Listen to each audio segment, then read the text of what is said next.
understand. Your wholesome work was done to the frailty of your Son.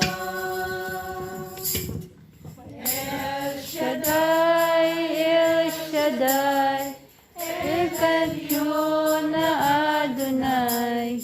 Age to age, you're still the same. By the power of your name, El Shaddai, El Shaddai, Elkana Adonai. I will praise you till I die, El Shaddai, El Shaddai, El Shaddai, El Elyon Adonai. Age to age, you're still the same. By the power of your name, El Shaddai, El Shaddai, Elkana Adonai. I will praise you till I die, El Shaddai. Praise God. Hallelujah.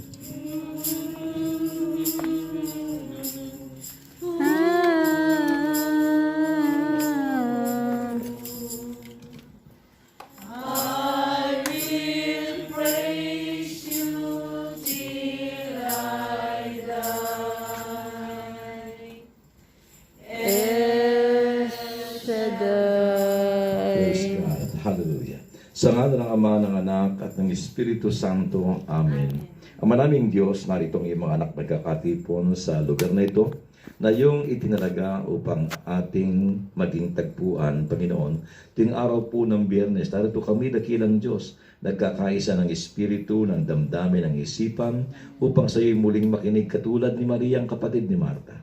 Panginoon, nawa ang aming pag-aalay ng sandaling ito ay dakilang Diyos, ay muli mo kaming pakanin ng iyong salita na nagpapagaling, nagbibigay kalakasan, nagbibigay ng liwanag, kapayapaan, nagpapagaling, nagpapalaya, at nagpapala ng siksik, liglig, at umaapaw.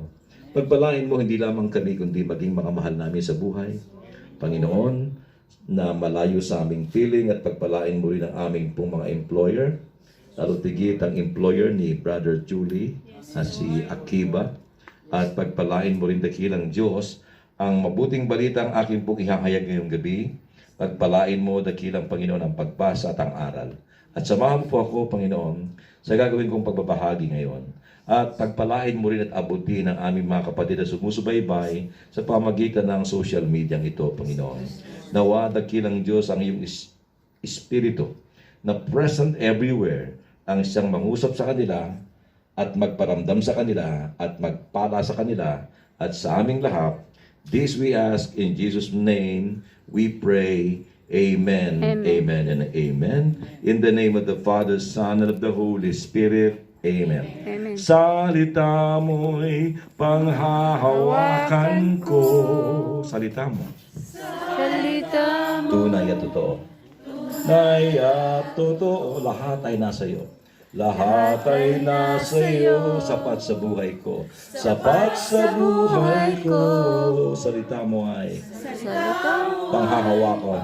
Hahawakan ko. Once again, tayong lahat, salita mo. Salita mo'y panghahawakan ko. Salita mo. Salita mo. Tunay at totoo. Tunay at totoo. Lahat ay nasa iyo. At ay nasa iyo. Sapat sa buhay ko. Sapat sa buhay ko. Salita mo ay panghahawakan ko. For the last time, salita mo. Salita mo ay panghahawakan ko. Salita mo ay Salita mo. tunay at totoo. Tunay at totoo. Lahat ay nasa iyo. Lahat ay nasa iyo. Sapat sa buhay ko. Sapat sa buhay ko. Salita mo ay panghahawakan ko. Salita mo ay panghahawakan ko. For the last time. Salita mo ay panghahawakan ko. Ang mabuting balita ng ating pong Panginoon galing po sa Ebanghelyo ni San Mateo, Kabanatang 13, talatang 24 hanggang 34. At ganito ang nasa saad. Inilahad din ni Jesus ang talinghagang ito sa kanila. Ang paghahari ng Diyos ay katulad nito. May isang taong naghasik ng mabuting binhi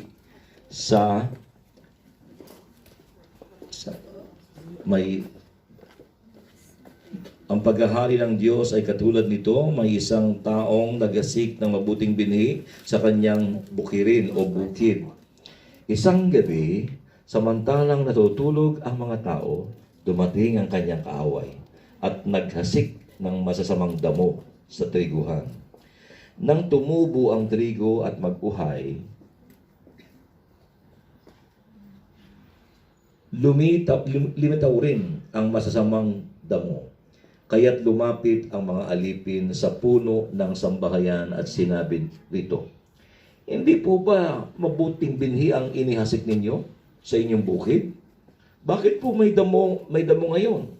Sumagot siya, isang kaaway ang may kagagawa nito. Tinanong siya ng mga utusan, bubunutin po ba namin ang mga yon? Wag, sagot niya, baka mabunot pati trigo. Hayaan na ninyong lumago kapwa hanggang anihan. Pag-ani, sasabihin ko sa mga tagapag-ani, tipunin muna ninyo ang mga damo at inyong pagbigkis-bigkisin upang sunugin, at ang trigo'y inyong tipunin sa aking kamalig.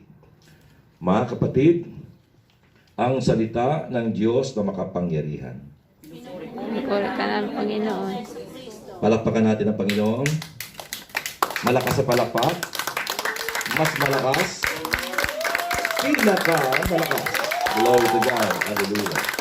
Now, itaas natin kay Lord ang ating pong mga kahilingan, your prayer request, at ang lahat ng sangkap o bagay-bagay na nais yung pagpalain ng ating pong poong may kapal, mga kapatid. Sa ating kay Lord, nang may buong pagtitiwala at may pananampalataya, na yung ating mga kahilingang nasulat at hindi nasulat, ay diringgin ng ating pong Panginoon sapagkat siya ang ating Jehovah Jireh. Awit, Jehovah Jireh, my provider. You are more than enough You're more than enough for me. Jehovah Rapha, Jehovah Rapha, you're my healer. You're my healer. By your stripes, By your stripes, Jehovah Shammah, Jehovah Shammah, you are with me You are with me to supply all my needs. to supply all my needs. You're more than enough. You're more than enough. More than enough. More than enough. More than enough for me. More than enough for me. You're more than enough. You're more than enough. More than enough. More than enough for me. Panginoon, lumalapit ang iyong mga anak sa iyong trono ng biyaya upang itaas sa iyo ang aming pong mga kahilingan, dakilang Diyos na nasulat at maaari yung iba hindi na isulat. Dinggin mo ang aming mga dalangin, samot pakiusap, ang aming mga panambitan, Panginoon.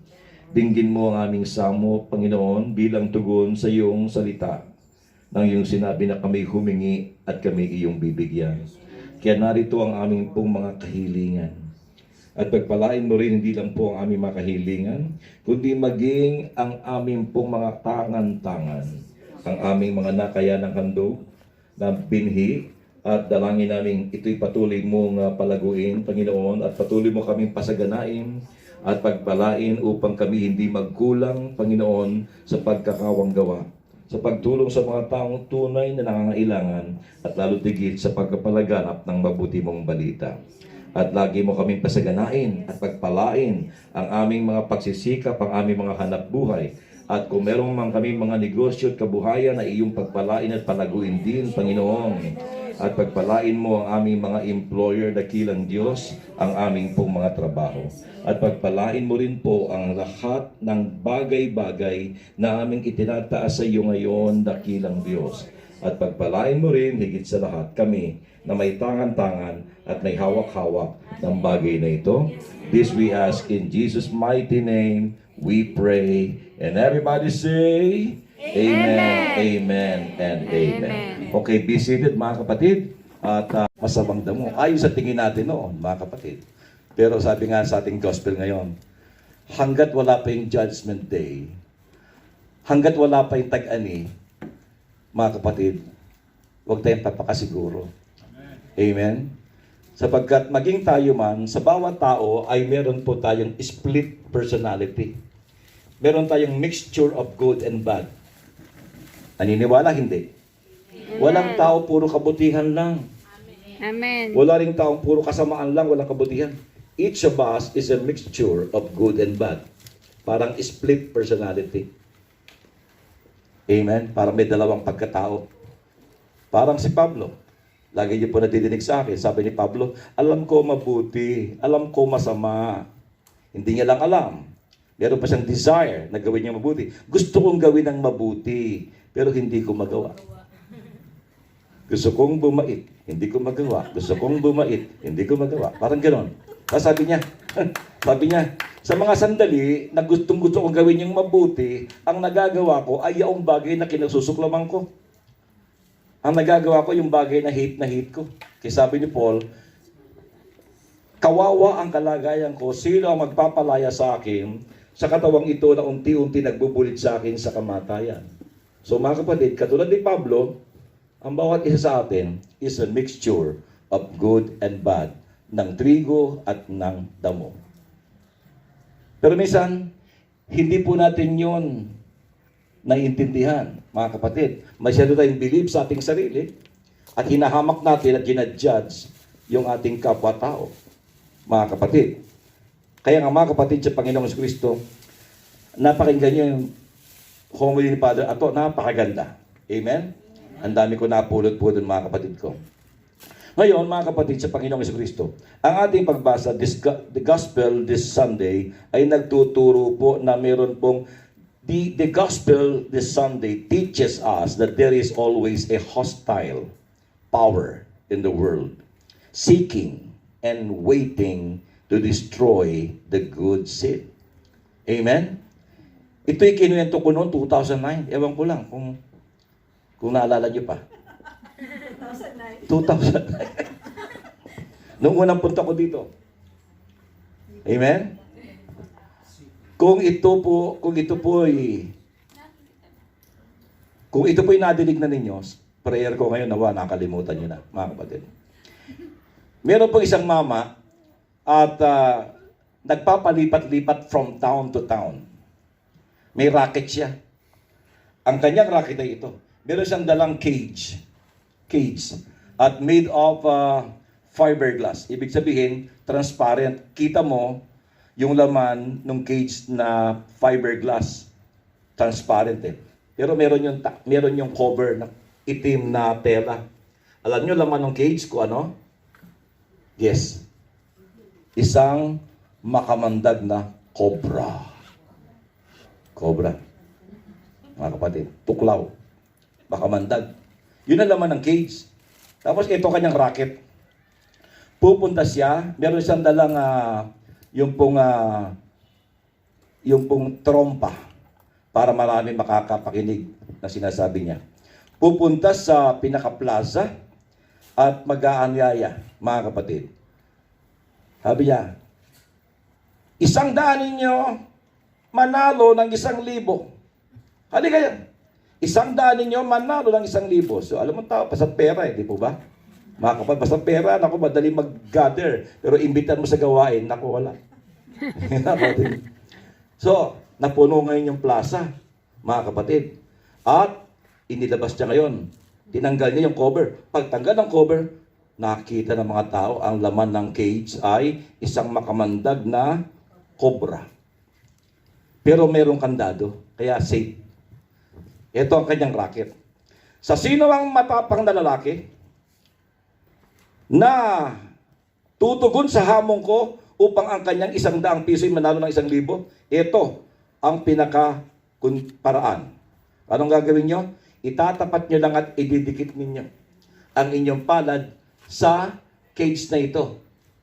Fiberglass, ang makapal yun, mga kapatid. Alam nung may-ari nun, yung mamang yon, na walang mapapahamak. Hindi po delikado yung ginagawa niya. Huwag lang bubuksan yung cage, tanggalin yung kandado at ipasok mo yung kamay doon, tutuklawin ka. Pero sa hamon niya, alam niyang walang madadamage sa tao. Pero ito sabi niya, sino man sa inyo ang may lakas ng loob na idikit ang inyong kamay, dikit na dikit, doon sa fiberglass na ito, at pag tumuklaw yung ahas na ito, hindi nyo tinanggal ang inyong kamay, panalo kayo. 100 manalong 1,000. Amen? Ano? Siyempre, mga mukhang pera, mga kapatid, 100, malabog 1,000. Ito na. Okay, kantsawan. Kaya mo yan, kaya mo yan. Ken. Ito na ngayon, isa. Dinikit niya. Gumanyan yung ahas.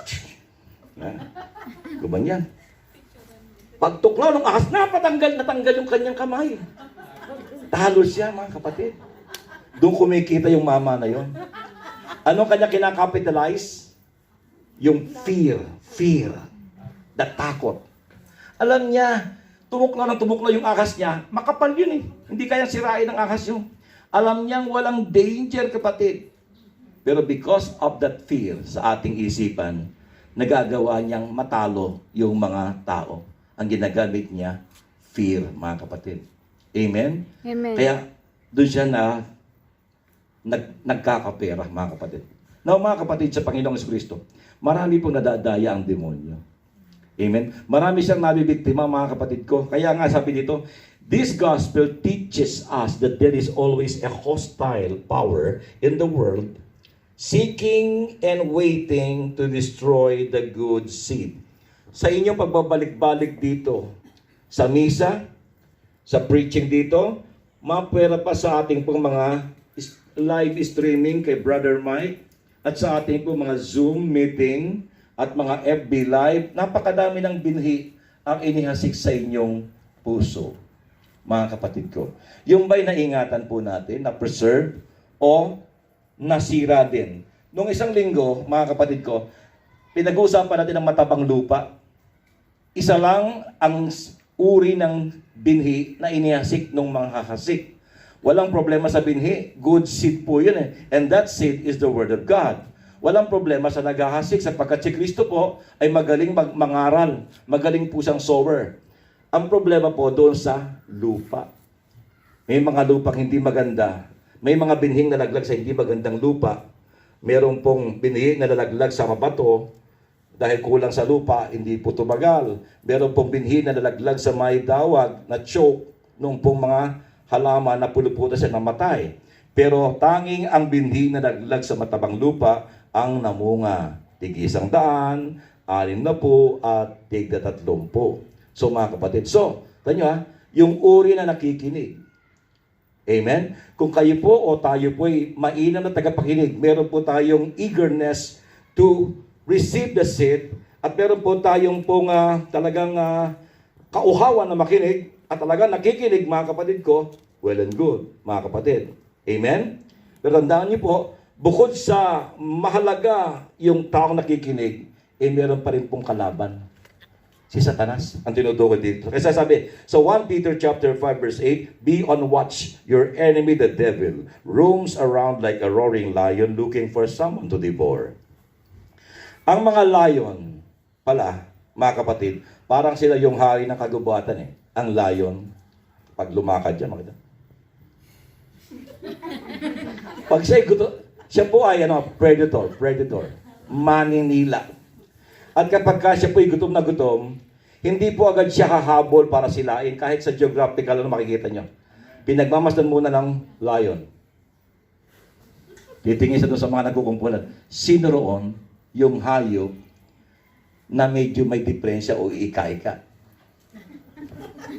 Ayan. Yun ang kanyang hahabulin sapagkat walang kahirap-hirap. Easy to get. Amen? Bakit niya hahabulin yung alam niyang mabilis tumakbo at mas malusog? Mahirapan pa siya. Ang kanyang titingnan at hahabulin at hahanapin, mga kapatid, yung iika-ika. Amen? Amen. Dahil meron nga pong kaaway na naghahasik ng lagim upang sirain yung binhi sa ating itinatanim. Kaya ngayon talagang matira-matibay. Kaya kung tayo po'y tatamad-tamad makinig, wala tayong gaanong pananabik sa salita ng Panginoon, tamad magdasal, tayo po'y considered at isa sa mga iika-ika Kristiyano na madaling dagitin ng kalaban. Mga kapatid, hindi na ho biro ang nangyayari ngayon. Hindi na ho biro. Sabi ko, kayo ng madaling araw. Ngayon pa sa isip ko, sabi ko, maswerte tayo noon, hindi natin inabot yung First World War. Maswerte din tayo, hindi natin inabot yung Second World War. Ang nakatikim ng lupit ng Second World War, ang Jew. 6 na milyon ang pinapatay ni Hitler. Meron kayang Third World War? With our judgment, ayon. Ang Diyos ay mapagpasensya. Kaya nakita nyo, sa tuktok ng Kalbaryo, ano sinabi ng Panginoon? Father, forgive them, for they know not what they are doing. Ama, patawarin mo sila, sapagkat hindi nila alam ang kanilang ginagawa. Talaga bang hindi nila alam ang kanilang ginagawa? Sagot? Lakasan po nyo. Talaga bang hindi nila alam ang kanilang ginagawa? Lakasan, sabay-sabay. Talaga bang hindi nila alam ang kanilang ginagawa? Sinabi niya nga ni Kristo, hindi alam, pinagpipilitan ninyo. Mga kapatid, judgmental tayo. Ang liwanag. Ama, patawarin mo sila sapagkat hindi nila alam ang kanilang ginagawa. Pero sa atin, sentensyado, bitay. Yung sinasabi ni Father, ang lupit natin. Kung tayo ang judge, patay. Amen? Hindi nila alam ang kanilang ginagawa, kaya sila pinatawad. Pero kung alam nila ang kanilang ginagawa, maliwanag sa kanila na masama, yung ginawa pa nila, walang kapatawaran, katulad ng mga anghel. Sa pamumuno ni Lucy, hindi Sister Lucy Lucifer. Ang mga anghel, iba sa tao, sa kanila, lahat ng kanila gagawin, maliwanag na sabihin sa English, meron silang full knowledge. Klarong-klaro sa kanila. Pero alam nilang masama yon, ginawa pa rin, walang kapatawaran. Kasi ang tao minsan, hindi natin lubusang alam. Amen? Amen. Mga kapatid ko, minsan may mga bagay na hindi maliwanag sa atin, nagawa mo yung pagkakasalan, hindi mo alam na yung pala magiging outcome o hindi klaro sa iyo. Amen po ba? Mga kapatid? Ayun. Kaya nga, tinuturuan tayo ng gospel sa linggo na huwag tayong mag-judge sa ating kapwa-tao. Sa halip, matuto tayong magpatawad at maging patient. Always give others space to grow. Amen? Kasi minsan ang gusto natin. Katulad, minsan may tumawag sa akin, bago pa lang ako dito. Hindi sila babalik dito kapag pag andyan pa yung taong ayaw nila. Gusto nila ma-eliminate ng tao. Tama ba yun? Mali. Amen? Hindi ganoon ang Diyos eh. Paano kung ikaw eliminate ng Panginoon? Lahat tayo po pasang-awa. Lahat tayo pasang-awa. Kinaawaan lang tayo ng ating Panginoon. Kaya nais ng Panginoon, matuto tayong magpatawad at matutong umunawa. Kaya kasi unawa, una, awa. Amen. Mapang-unawa, una, awa. Nauuna yung awa. Amen? Amen. The gospel teaches us that judgment does come in the end. Talagang may paghuhukom, mga kapatid ko. May paghuhukom. Darating ang paghuhukom. Diba sinad ko na sa inyo? Darating si Jesus, nasa alapaap at makikita ng lahat ng tao, pati yung umulos sa kanya. At ang sabi doon, mga kapatid ko, at sabi doon, yung tao sa mundo ay tatangis. Tatangis. Nagtanong ako noon, pagdating ni Kristo bilang isang judge, mga kapatid, Bakit tatangis? Di ba dapat magsaya ang mga tao? Mga kapatid, ang tatangis daw, kahit ang binanggit doon mga taga-mundo, taga-lupa. Ang tatangis ay yung mga taong hindi binigyan ng pansin ang panawagan ng Diyos sa kanilang buhay, naging matigas. Kaya kapag dumating ang Panginoon, mga kapatid ko, sila ang tatangis. Ang kanilang tinig na umiiyak, ang kanilang tinig na tumatangis ang madidinig. Ang tanong, sa pagdating ni Kristo, kabilang kaya ang iyong tinig sa mga tatangis? Pero yung mga tao na katulad natin, nagbibigay ng panahon sa Diyos, hindi binabaliwala ang kabutihan ng Panginoon sa buhay niya. Pinapahalagahan niyo ang mga salita niya, pinapahalagahan natin ang ating Panginoon, hindi tayo nakakalimot sa Kanya. Hindi madidinig yung ating tinig sa mga tumatangis pagdating ni Kristo. Madidinig ang ating tinig kabilang sa mga nagpupuri at nagwe-welcome sa ating Panginoon. Umaawit, lift up your hands to the coming King. Kabilang tayo sa mga tinig na nagbubunyi at nagpupuri sa ating Panginoon. Talagang may judgment day, mga kapatid. At ang standard ng Panginoon o barometer to judge as guilty or not guilty ay ang standard ng pag-ibig. Amen? Pag-ibig sa Diyos at pag-ibig sa ating kapwa-tao. Sa imong katabi, kapatid. Kapatid, Magpatawad ka na. magpatawad ka na. Huwag mo nang baunin pa uwi. Huwag mo nang bawin Baka matalisod ka. Baka matalisod ka. Nais mong pagpalain? Nais mo pagpalain. Magpatawad. Magpatawad. At magmahal. At magmahal. Amen. Amen. Palapakan natin ang Panginoon. Amen? Yung pag-ibig. And the gospel this Sunday teaches us that the only person with the right to judge is not us, kundi ang Diyos lang ang may karapatang mag-judge, mga kapatid. Amen? So mga kapatid, sa Panginoong Hesus Kristo, ang Diyos ay napakapasensyosong Diyos. Ito nakwento ko na sa inyo, pero ikukwento ko ulit, mga kapatid. At dalangin ko nawa nakalimutan nyo na. Kasi related eh.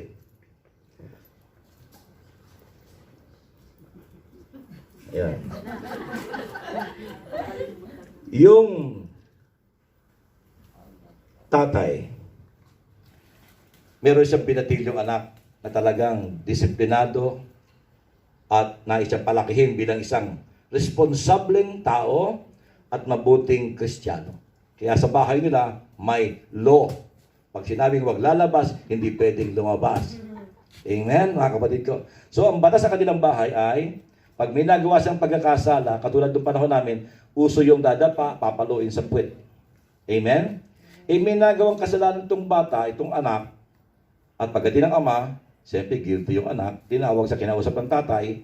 Ngayon, nagkasala yung kanyang anak, dan nagkasala dapat ay merong parusa. Pag hindi pinarusahan, yung bata, nasukat ka na ng bata. Hanggang salita lang naman si tatay eh. Kaya uulitin niya ng bata dahil nasukat ka na ng anak mo. Amen? Na hanggang salita ka lang, di mo tinutuloy. At ayaw ng tatay na maging siyang na konsentidor. Ayaw niya. Kaya, sabi niya, o anak, alam mo na, ang batas ko dito. Opo, daddy. Dumapangay ng bata. At dahil nagkasala ka at ayon sa bigat ng iyong kasalanan, ay aking ilalapat sa puwet mo ang 10 palo ng stick. Opo, daddy. Wala na po bang tawad? Wala. Tapat na. Yeah. Kayo pagbilang. Pak! Pak! Pak! Pak! Pak! Hop! Sabi na. Ilan yung dapat ipalo? 10. Ginawa ng tatay, 5. Nagtaka yung bata. Sure kayo? Okay. Okay na. That's enough. Now you learn your lesson, ha? Opo, daddy. Punta sa kwarto niya. 1 oras ang lumipas, tinawag siya. Anak, po, magbihis ka. May pupuntahan tayo. Saan po? Basta anak, magbihis ka. Bihis siya. Pagkabihis, alam mo anak, saan tayo pupunta? Di po. Manonood tayo ng sine, yung paborito mong pelikula. At pagkatapos anak, pupunta tayo sa Toys for Us. Ibibili ka na ng paborito mong toys.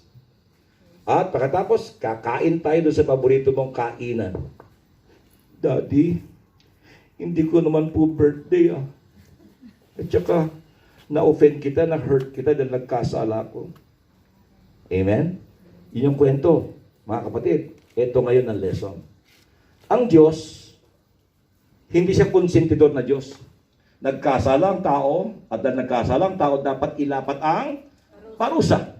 Amen? Amen. Dapat ilapat ang parusa. Paano ang ginawa ng Panginoon sa taong nagkasala? Kay Eva at Adan at sa taong nagkasala. Paano inilapat ng Panginoon yung kanyang pagiging just God? Pag sinabing just, ibibigay mo ang dapat ibigay. Amen? Kung yung tao ay gumawa ng mabuti bilang makatarungan, reward ang dapat niyang tanggapin, hindi punishment. Tama po ba, mga kapatid? Kung siya po'y nagkasala, hindi mo pwedeng bigyan ng reward. Sapagkat nagkasala, ang dapat mo ibigay? Punishment. Amen? Ang Diyos ganun. Ang Diyos ay makatarong ang Diyos, a just God, nagkasala ang tao, si Eva at Adan at pati tayo. Hindi siya dapat bigyan ng reward, dapat sa kanya bigyan ng punishment. Paano ma-in-apply ng Diyos yung kanyang pagiging merciful? Just, merciful, and great. Hallelujah. At tandaan nyo mga kapatid, yung inaakala po nating walang kwentang tao, yan nyo muna katabi nyo, may kwenta, wala? May kwenta, wala. Kaya, yung inaakala po nating walang kwenta, May kwenta, wala. kasama sa kwentahan. May kwenta. Kasama sa bilang, pasok ka sa langit, walang araw. Amen? Amen. Mga kapatid, hallelujah. Hallelujah. Hallelujah. So mga kapatid sa Panginoong Jesucristo, once again, ang Diyos naghahasik ng binhi sa ating puso. Huwag mong ipaagaw sa kaaway. Ingatan mo. Paghahablutin niya, ilag ka. Amen? Huwag mong hayaan kunin ng kaaway ang binhi. Huwag mong hayaan na lasunin niya ang iyong isipan. Hindi naman totoo ang Diyos eh. Hindi ka naman niya dinidinig eh. Tama lang niya, magtampo ka sa Kanya. Huwag ka nang gumawa ng prayer request, hindi naman totoo yan. Amen. Sinungaling ang ating kaaway. Hallelujah. So mga kapatid sa Panginoong Jesucristo, as we stand before the Lord right now, mga kapatid, ilagay ang kamay sa dibdib nyo as we sing, buong puso. Buong puso, buong isip, buong lakas, iaalay sa'yo, aking himig at ang tinig, magpupuri sa dakilang ngalan mo. Aming Diyos buhay ay alay ko, banal at kalugod, lugod sa iyo, pagkat walang magagawa kung hiwalay sa iyo. Ang mithiin ng aking puso. Ang mithin ng aking puso Ay manatili sa kalooban mo, O Jesus. O Jesus, O Jesus. Sambahin. Sambahin ang ngalan mo. Once again, buong puso. Buong puso, Buong isip. buong isip, Buong lakas, iaalay sa iyo, aking hiling at ang hiling, magpupuri sa dakilang ngalan mo.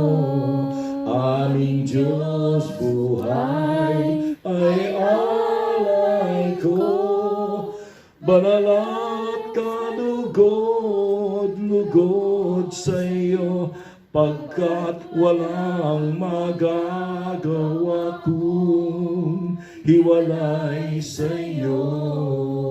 Ang mithiin ng aking puso mithin ng aking puso ay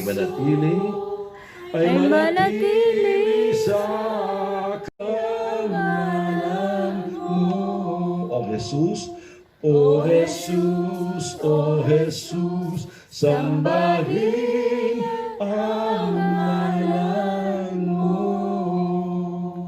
ipatong natin ating kamay sa ating ulo. Brother Julia, ready natin ang ating victory shout because it's given. Jesus Christ. This song, next time na si Brother George ang sisigaw. And now,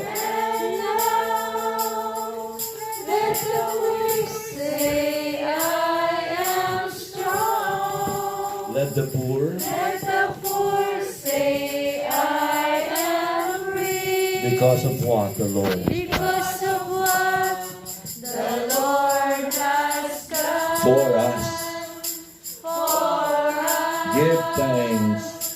Give thanks. We give thanks. Yup. Brother Julie, Panginoon, Maraming pong salamat maraming pong salamat sapagkat sa mga sandaling ito, sapagkat sa mga sandaling ito, alam na po namin alam na po namin na kami po ay mga trigo dahil sa iyong pagmamahal. dahil sa iyong pagmamahal. Kami ay patuloy Na na mamumunga. Purihin kaya El Shaddai. Purihin kaya El Shaddai. We give thanks.